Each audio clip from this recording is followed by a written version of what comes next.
My name is Jennifer, and I am so happy to have you here. And I'm so excited to dive into what to expect for this full moon in Leo. In case we don't know each other, hi, my name is Jennifer. I live in Brooklyn, and I am a certified astrologer, crystal lover, and I also just create fun content. I love creating things that make people laugh, help inspire, and motivate you. So if you want to go ahead and follow me over on TikTok, I do daily mini vlogs over there. And you can also follow my Instagram if you want to do that too. I do plan on dedicating this YouTube channel to astrology, knowledge, education, crystal education, sharing my spiritual journey. And I can't wait to hear just from you what you are currently experiencing.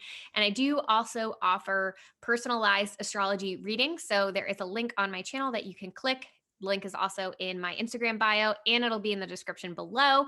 So if you are looking to just dive even deeper and get to know yourself a little bit better, then I'd highly recommend that. And I look forward to working with you if you choose to do so. All right, so let's get into it. So we have a full moon tomorrow. So I'm filming this on February 15th. So we have a full moon that's going to peak tomorrow, Wednesday, February 16th at 11:57 a.m. Eastern time. Now, when we talk about full moons, regardless of what sign that they're in, full moons remind us to hit the pause button and just take a breather and to find some balance. So, literally speaking, the full moon is when the moon and the sun are directly opposite each other in the sky. Hence why we can see the full moon because the sun is shining and reflecting off of it. So it helps us feel that balanced energy. Now, with it being in the sign of Leo, there are a couple things we can expect.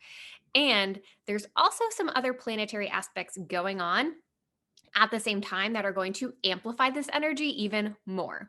So, with this specific full moon, we can expect three themes. It's going to be a lot about love, expression, and creativity. Those are the energies and things that you're probably already feeling the moon's energy right now. So let's start with love since yesterday was Valentine's Day. Happy belated Valentine's Day. And if you're not in a relationship, I hope you treated yourself to some self-care and some self-love because self-love is the most important kind of love. Now, this is going to be the perfect time to visualize your soulmate. And I'm going to go through, after we go through kind of the energies of what to expect during this full moon, I'm going to take you through my personal full moon ritual. So you can kind of take bits and pieces of that, just make it your own. So stay tuned for that toward the end of this video. So talking about love, the first theme of this full moon, this is the perfect time to visualize your soulmate. Visualizing is a whole theme for full moons. It's really about visualizing and expressing gratitude, which I will get into when we go into the ritual. So, not only do we have this full moon in the sign of Leo, but Mars and Venus are also conjunct. So, when two planets are conjunct, they're married and they work as a team. So, this is going to be excellent energy that we can take advantage of. So, we have Mars, the planet that really rules our drive and aggression, that action taking energy. And then we have Venus, which is more feminine energy versus Mars being in the masculine. And Venus is all about like the love, the taste, the beauty, the aesthetic. So we get to take advantage of finding that balance, and you're going to really feel this between the divine masculine and the divine feminine. So again, perfect time to visualize your soulmate. Now, when we dive into the second theme, creativity, you might already be feeling this. I know I personally have, but you might be feeling this wave of energy come over you that is, you feel like you're prompted to kickstart a project, or you've had something on the back burner, you've had this thing that you've been wanting to do, i.e., me starting this YouTube channel, and you feel like this like nudge, like, hey, just freaking do it, just go for it. This is your sign to do it. Just go for it. Dive into it. Take that action. Take that leap, even if that means you're acting in fear, because you know deep down that that's the best possible thing for you to do. And I know it's scary and you might feel some uncertainty, but I think some of the best work is produced in that uncertainty, in that discovery stage. So just go for it. And specifically speaking, when talking about kickstarting new projects, something in the creative realm. So try to think if there's anything, even if it's a hobby, doesn't have to be a professional project or anything like that. But if you did have anything that you were considering doing, now's a good time. And then we have our third theme, expression. So again, with this full moon being in the sign of Leo, we want to make sure and just take a quick evaluation that we are acting in a way that feels authentic to us and that feels right to us. Not because someone told us to do something or forced us into doing something. Really, truly making sure that the actions that we're taking are things that are in alignment with our higher self. And while you're taking inventory and evaluating that, make sure to also keep in mind how the actions and things that you're doing, how they affect others. And the other thing that this full moon is encouraging us to do is to toot our own horn. Self promote yourself. So whether you have a business or whether you don't even have to have a business, but whether you are, in your career, in your job, or with your friends in your close circle, put your best foot forward and express yourself freely. But again, making sure that you're doing so in a way that benefits and services others, not in a way that is purely feeding your own ego. That is something that if your sun is in Leo, that is just something that Leos struggle with. It's one of those energies that are present within Leos. And that's why we're kind of feeling some of that with this full moon energy, because it can be with Leos wanting to kind of be in the spotlight and express himself and be front and center on the stage and being center of attention. Have to make sure that we are checking ourselves and being honest with ourselves when we do put something out in the universe, that we do put something out there, we do choose to share something, that it's not just to feed our own ego. It's you have that hope or desire or that end goal that it's going to impact someone else, or it's going to help motivate someone else, or it's going to inspire someone else. So just check yourself on that. All right. So now let's talk about full moon rituals. Now, here's my thing with any kind of ritual, whether you're doing a new moon ritual or a full moon ritual, any kind of spiritual ritual. You want to make sure that you are doing things that feel good to you. So, whatever I say, don't need to take it book by book and do this exact ritual for yourself. I want you to hopefully it'll kickstart some ideas for you, and maybe this will feel really good for you and you want to give it a try. But I encourage you to take what I'm saying, maybe do your own research too, for what other creators or other astrologers do in their full moon practice and rituals, and make it your own, because there's no right or wrong. The biggest thing to keep in mind with a full moon ritual is when we are writing out our intentions, and I'll go through those four main things that I do for every full moon ritual. But when we are writing out our intentions for a full moon ritual, we want to make sure that we are expressing gratitude. So that's the biggest theme. And we want to be speaking in past tense. So the new moon is when we plant those seeds and we make those wishes, right?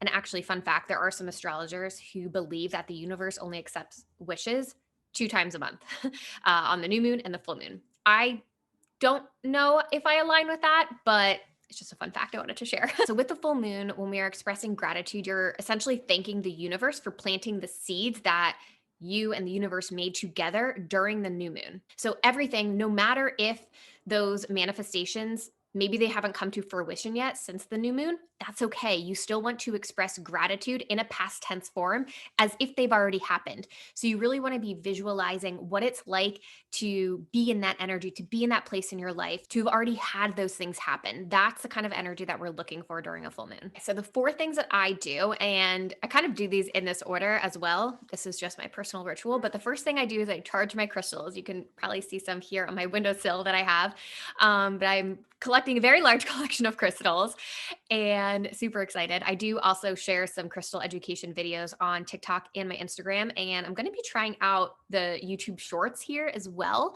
And I just go through the different healing properties of each crystal that I personally own. So if that's something that you are looking into, or maybe you already are a crystal collector of your own, I would love to hear what crystals you currently have or that you're on the lookout for, but stay tuned for those too. The first thing I do is, yes, I charge my crystals under the full moon light. Now, for me, I live in an apartment on the very top floor. So I don't have the luxury of putting them out directly outside. That would be too risky to put them on my fire escape and a pigeon comes and like takes the crystal. That would be no bueno.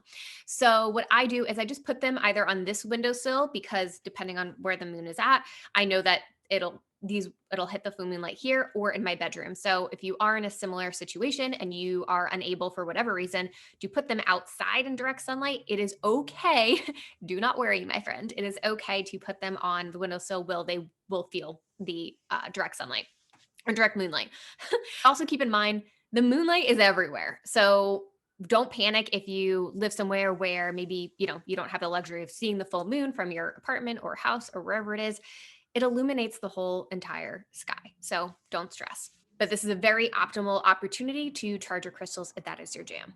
The next thing that I like to do is I like to pull some oracle cards, and I use these in a way to guide whatever gratitude and intentions that I am setting for this full moon.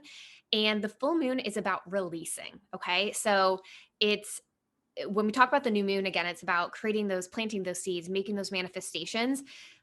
Full moons are about, I just spit at you. I'm so sorry. Full moons are about releasing and expressing gratitude. So I like to use those cards to aid in that as I am journaling out my intentions for the full moon. Even before I grab my journal, I do like to meditate with some of my crystals. So depending on what type of energies I feel are present for me during this full moon, it changes. I don't use a specific crystal for every new moon or every full moon. It's whatever I feel drawn to. I'm looking because I have a bunch of crystals behind here up on my desk. But whatever I feel drawn to, that's what I'm going to use and meditate with, just to help ground me, to help root me down before I even grab out my journal and start writing. So now we get to the good part. So when we are writing out our releases and we're writing out things that we are grateful for, here's a couple tips that you can use in journal prompts. So I release, dot, dot, dot. So what are you releasing during this full moon? I am grateful for blah, blah, blah. And again, writing these things as if they've already happened. So I am grateful for, or I have, no matter if you actually achieve these things or not from the new moon, and even if you didn't, these don't have to be specific things that you're grateful for that you manifested during the new moon. So I just want to make sure that's clear. So don't panic if you're like, oh my God, I didn't manifest anything. I didn't set any intentions during the new moon. It's okay. You can just express gratitude for anything that you wish to achieve. Again, we want to be in that energy and that mindset of, I already have it and I'm already experiencing it. I'm living in that vibration. I'm at that frequency. And this is the energy that you want to bring in. Let's say, for example, you're planting a seed that you're going to meet your partner, your future soulmate, whatever you want to call it. So during the full moon, you want to express gratitude. Say, I am so grateful I met my partner of my dreams and blah, blah, blah. Okay. Again, as if you already have it, because you do. And as you are writing these out, now this is super important. You can't be writing these things out having that doubt, having that fear, having that uncertainty. You need to put yourself in that mindset, which is why I like to meditate beforehand, visualizing these things. So visualizing the things that you're releasing, visualize what it will feel like, what it will be like once you've let those things go. Same thing with the gratitude part. Visualizing and feeling, what does it feel like when you have those things? And this next part, this is up to your personal discretion. Some people like to keep these for themselves. I personally like to, if I could find a way to do so safely, I would burn it. That would be my first preference, to burn your paper of everything that you've written down, or you can just rip it up and throw it away. But I like to put my trust and faith in that the universe, wrote my intentions out, did my little ritual, and they're out there. I've written them down and I'm releasing those. So that's what I personally do for everything that I'm choosing to release, because it's like, nope, it's out of here. It's gone. Now with the gratitude, I do like to personally keep those, and I just keep them in my notebook after I write them. You can put them in a sacred place with your other new moon, full moon ritual papers. But again, it's whatever feels good to you. So as you're journaling things out and after you're done and you're reflecting on everything, sit with it and see what feels good for you. If you feel like keeping it, awesome. If you feel like letting it go and releasing it into the universe, you can do that too. Just remember, there's no right or wrong. You can do whatever feels best for you. That's the biggest piece of it. If you are going about this ritual or going about setting these intentions, releasing and setting the gratitude in an inauthentic way, you're not at that same vibration that you need to be in order to feel that you've already manifested those things. That's what we've got for this full moon in the sign of Leo. And I hope you enjoyed this video. Stay tuned for more. Follow, like, subscribe, all the fun things if you are into anything astrology, crystals, spirituality, and all that good stuff. And I will see you next time. Bye.